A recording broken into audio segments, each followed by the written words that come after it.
하나님의 말씀 중에 우리에게 가장 익숙한 말씀이 있다고 한다면 아마도 이 누가복음 10장에 나오는 선한 사마리아인 비유일 것입니다. 그럼에도 불구하고 우리에게 참으로 익숙하지만 너무나 잘 알고 있지만 우리가 오해도 많이 하고 있는 그러한 말씀이 또한 사마리아인 비유이기도 합니다. 저는 오늘 읽은 이 말씀 중에서 36절과 37절을 중심으로 예수 그리스도께서 우리에게 주시고자 하는 그 메시지를 정말 겸손하게 받고 주님 앞에 그렇게 나아가기를 원합니다. 가장 먼저 37절을 먼저 보시기 바랍니다. 사마리아인 비유를 마치신 예수님께서는 그 말을 듣고 있던 율법사를 향해서 가서 너도 이와 같이 행하라 라고 그렇게 명령을 하십니다. 성도님들은 아마도 지금까지 주님이 사마리아 사람처럼 이웃을 섬기라 라고 하신 그 명령들을 들을 때마다 아멘 하고 그렇게 반응을 했을 것이고 실제로 그렇게 행하기 위해서 많이 애썼을 것입니다.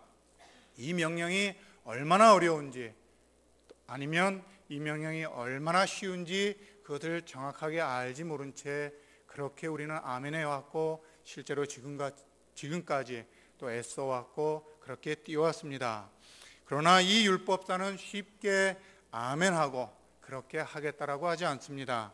25절에서 내가 무엇을 하여야 영생을 얻으리까 라고 예수님께 그렇게 당당하게 나왔던 이 사람이, 그리고 27절 속에서 하나님을 사랑하는 것과 이웃을 사랑하는 신명기 6장 5절과 레위기 19장 18절 말씀을 정확하게 인용할 정도로 그렇게 정확하게 하나님 말씀을 알았던 그 사람이, 그리고 29절 속에서 예수님 내가 섬겨야 할 이웃이 누구입니까? 라고 그렇게 당당하게 요구했던 이 율법사가, 그렇게 떵떵거리며 얘기했던 이 율법사는 가서 너도 이와 같이 하라 라는 주님의 말씀 앞에 아무 말도 하지 않습니다.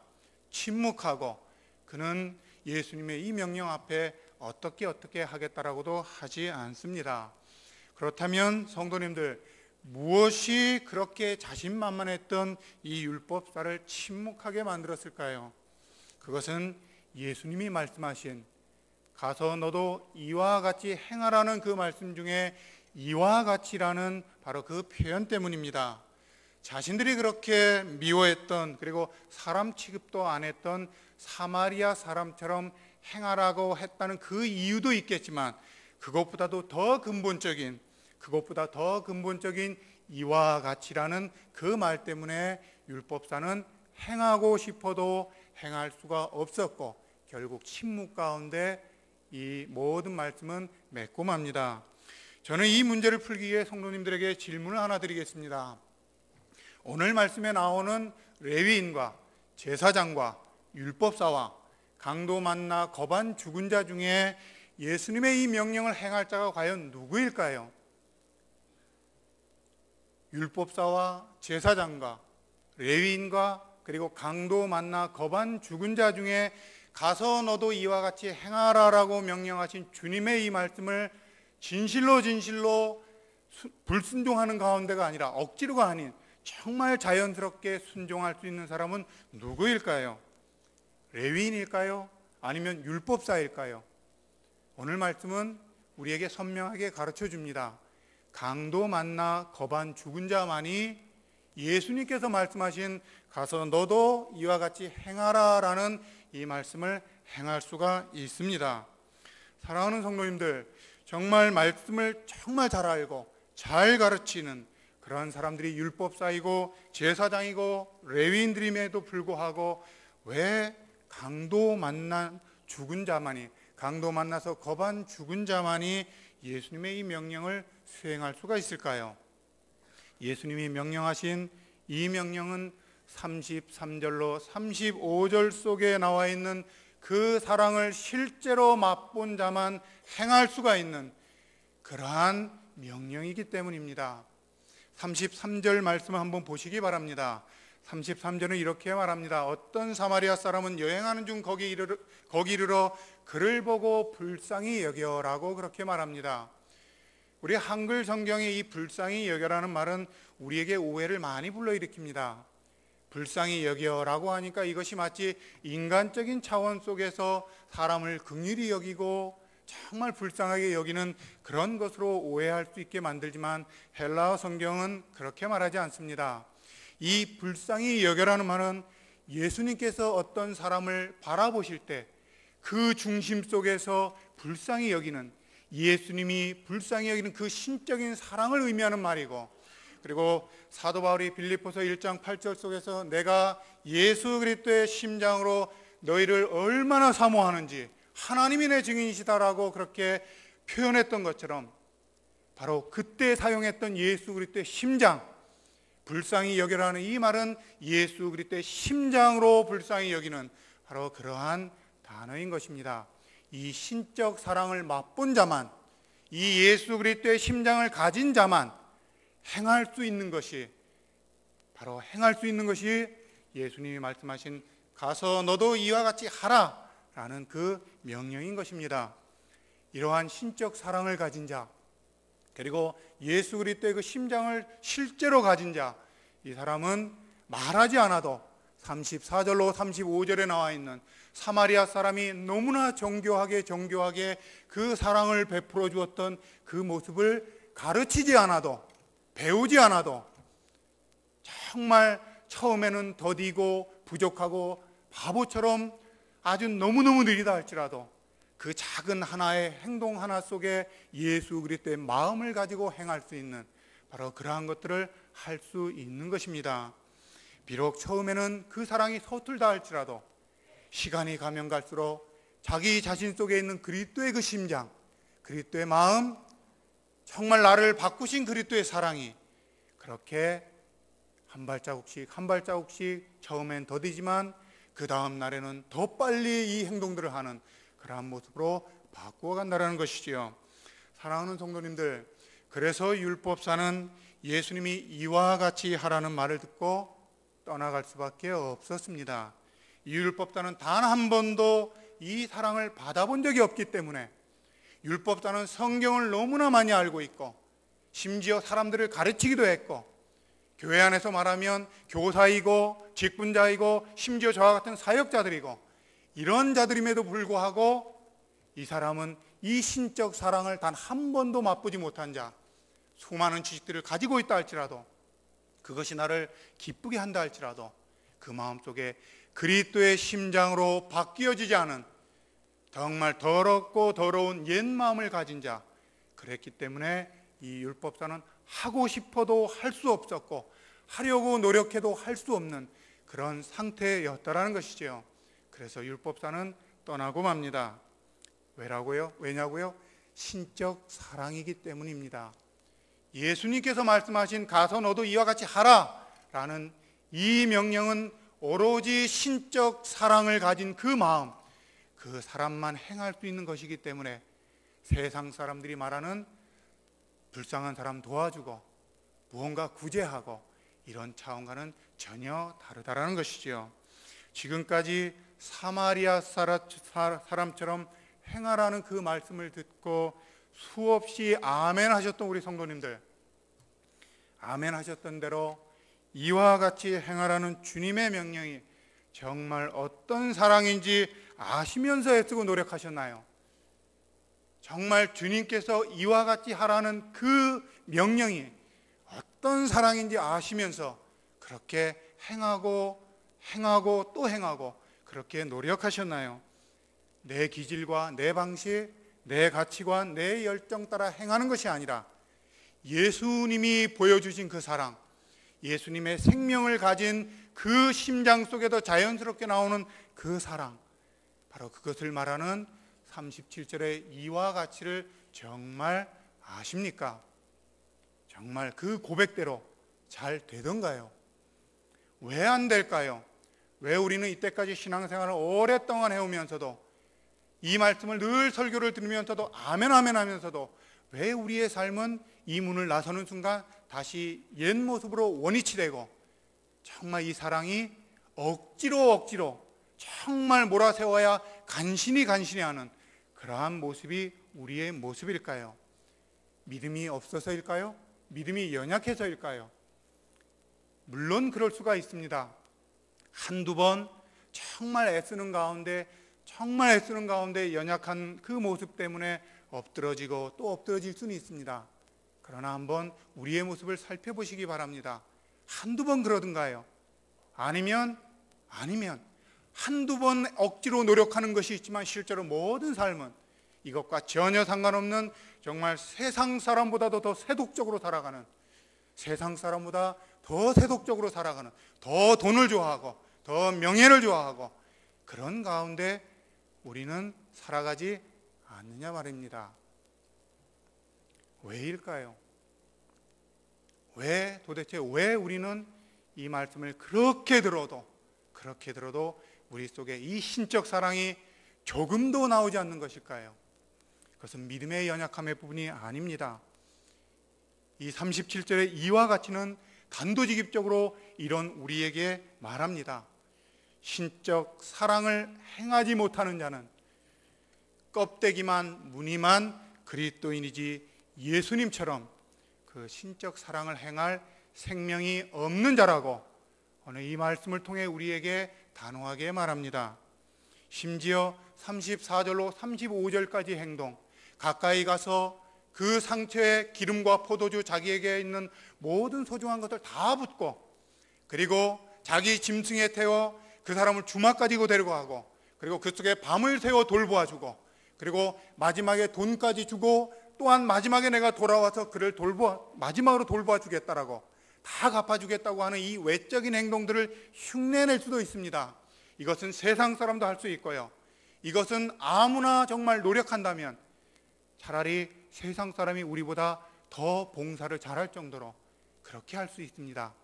그러나 이 33절에 나와 있는 불쌍히 여겨 이 예수 그리스도의 심장, 신적인 사랑의 마음, 이것은 세상은 흉내내지 못하고 절대 예수 생명 없는 자는 행하려고도 행할 수 없는 것이 오늘 이 37절의 예수님의 명령을 통해 예수님은 우리에게 말씀하시는 것입니다.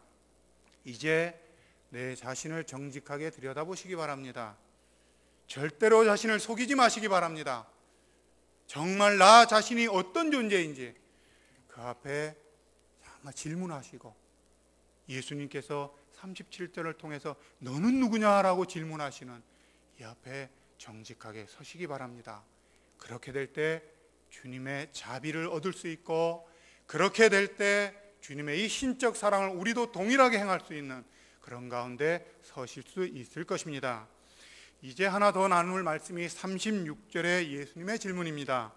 36절에서 예수님은 이렇게 질문하십니다. 율법사야, 내 생각에는 이 세 사람 중에 누가 강도 만난 자의 이웃이 되겠느냐라고 그렇게 질문합니다. 이 선한 사마리아인 비유를 다 들은 사람이라면 이 질문을 너무너무 쉽게 이 질문에 대답할 수 있을 것입니다.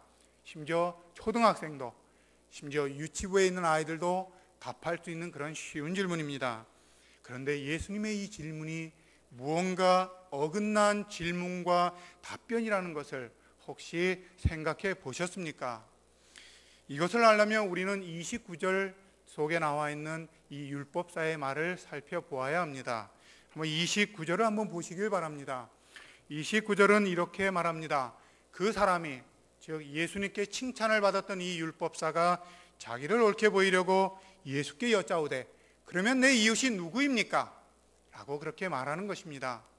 율법사의 이 말은, 예수님, 제가 섬겨야 될 이웃이 누구냐라고 제게 가르쳐 주십시오. 그럼 제가 이웃을 정말 도와야 될 사람을 섬기겠습니다 라고 그렇게 말하는 질문입니다.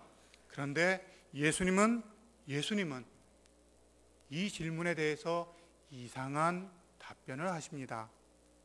그것이 아까 읽었던 36절에 내 생각에는 이 세 사람 중에 누가 강도 만난 자의 이웃이 되겠느냐라는 질문입니다. 내 생각에는 이 세 사람 중에 누가 강도 만난 자의 이웃이 되겠느냐라는 질문입니다. 사랑하는 성도님들, 이것이 무슨 말인가요?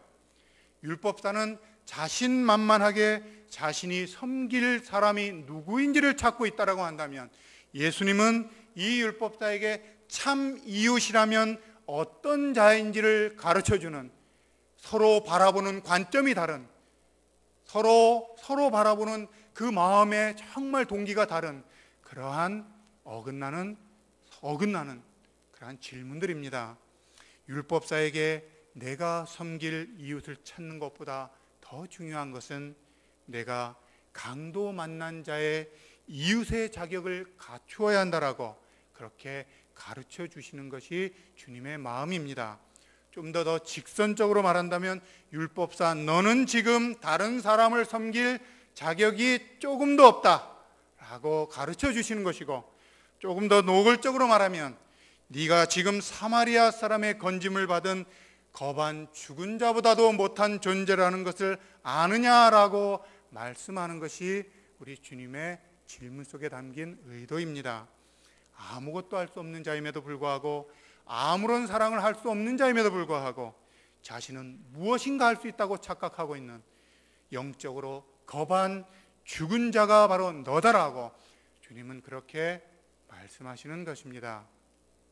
왜 예수님은 율법사에게 이러한 의도를 담아서 말씀하셨을까요?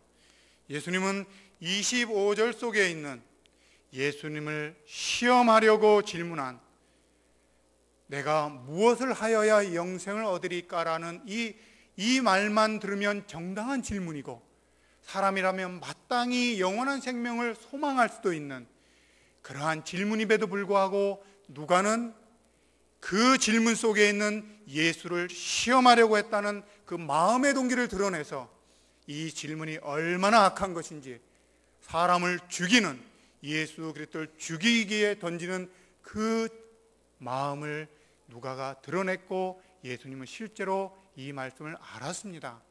그리고 29절 속에도 나오는 것처럼 율법사는 자기가 얼마나 옳은지, 정말 자기가 어떤 자인지 드러내 보이려고 그렇게 질문했다고 하는 그것 또한 주님은 아셨습니다. 그리고 이런 모습 때문에 하나님의 그 진노의 손길 가운데 자신은 영원한 생명을 찾겠다고 하지만 그 중심은 이미 썩어 문드러져서, 하나님의 일을 하겠다고 하지만 이미 그 마음은 썩어 문드러져서 절대로 할 수 없는 존재임에도 불구하고 자신은 하겠다고 착각하고 있는, 그리고 그 사실조차도 모르고 앉아있는 이 무디고 무딘 이 영적 문둥병이 같은 이 사람에게 너는 누구인지 아느냐라고 깨닫게 해주기 위해서 예수님은 질문하신 것입니다.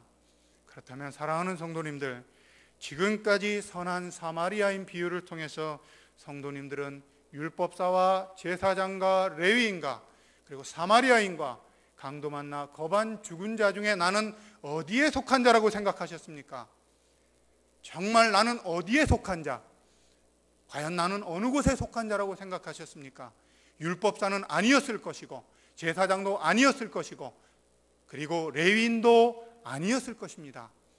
우리는 사마리아 사람처럼 행하라는 주의 말씀을 아멘하면서, 그렇게 아멘하면서 내가 사마리아 사람인 것처럼 생각은 했을지 모르지만 단 한 번도 내가 주님 앞에 거반 죽은 놈이라는 사실에 대해서는 한 번도 생각해 보지 않은, 하나님 앞에 단 한 번도 엎드려 보지 않은 그런 우리의 모습이 아니었느냐라는 것이지요. 사랑하는 성도님들, 다시 한번 질문드립니다.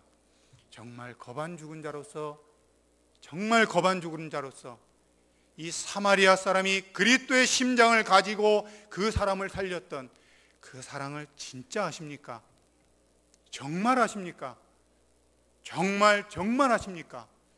단순히 사업 쫄딱 망해서 절망한 그런 것들이 아니고요, 건강이 무너진 것도 아니고요, 그리고 가정이 무너진 것들 속에서 내 앞길이 막힌 것들 속에 다가오는 그 절망 때문에 느끼는 거반 죽은 자의 심령이 아니라 하나님 앞에 근본적으로 이 말씀을 행할 수 없다라는 사실 앞에 애통하며 그 앞에 절규하는 정말 그런 가운데 서 보셨느냐라는 거죠. 진정한 영혼의 문제 앞에, 정말 죽음의 문제 앞에, 하나님 앞에 자신이 쓰레기밖에 안 되는 존재, 그 사실 앞에, 그리고 아무리 사랑하고 싶어도 도대체 사랑할 수 없는, 하나님의 말씀에 아멘 하는데 뒤돌아서면 순식간에 치밀어 올라오는 그 속에 또아리 틀고 있고 물밀듯이 올라오는 그 더러운 것들 때문에 애통하는 그런 모습들 속에 정말 거반 죽은 자처럼 이제 하나님 앞에 아무것도 할 수 없다라고 이제 나를 구해달라고 그렇게 과연 그리스도 앞에 엎드려진 적이 있느냐 말입니다. 그것이 없다면, 그런 것이 없다면 정말 주님 앞에 이 거반 죽은 자처럼 주님 앞에 엎드러지고 주님의 그 치료의 손길을 통해서 영혼의 의사 되신 그 주님의 메스를 통해서 우리의 심장이 도려내어지고 그 속에 이 불쌍히 여겨라는 이 그리스도의 심장, 사도 바울이 그렇게 얘기했던 예수 그리스도의 심장으로 이식되어지지 않는다면 우리는 절대로 이와 같이 너도 행하라는 이 말씀을 행하지 못합니다. 행하면 행할수록 내 속에 얼마나 더러운 것들이 나오는지 그것만 확인할 것이고 주님의 뜻 가운데 나아가는 참 기쁨을 맛보지 못할 것입니다. 정말 이 거반 죽은 자 가운데 서보지 않았다면 그 사람은 그리스도인이 아닐지도 모릅니다. 아니요, 정말 그리스도 앞에 거반 죽은 자로 서서 그 영혼이 새롭게 되지 않은 자, 그 사람은 그리스도인이 절대 아닙니다. 왜냐하면 그는 이와 같이 너도 가서 행하라고 하는 이 신적 사랑을 절대 그 삶으로 드러낼 수 없는 육적인 사람이기 때문입니다. 말씀을 맺겠습니다. 사랑하는 성도님들, 예수님은 지금 여기 우리 앞에, 우리의 삶의 매일매일 그 매 순간 앞에 영혼의 메스를 드시고 우리의 썩어빠진 심장을 도려내시고 그 속에 가서 이와 같이 너도 행하라는 그 신적 사랑을 행하는 자로 바꾸시기 위해 기다리고 계십니다.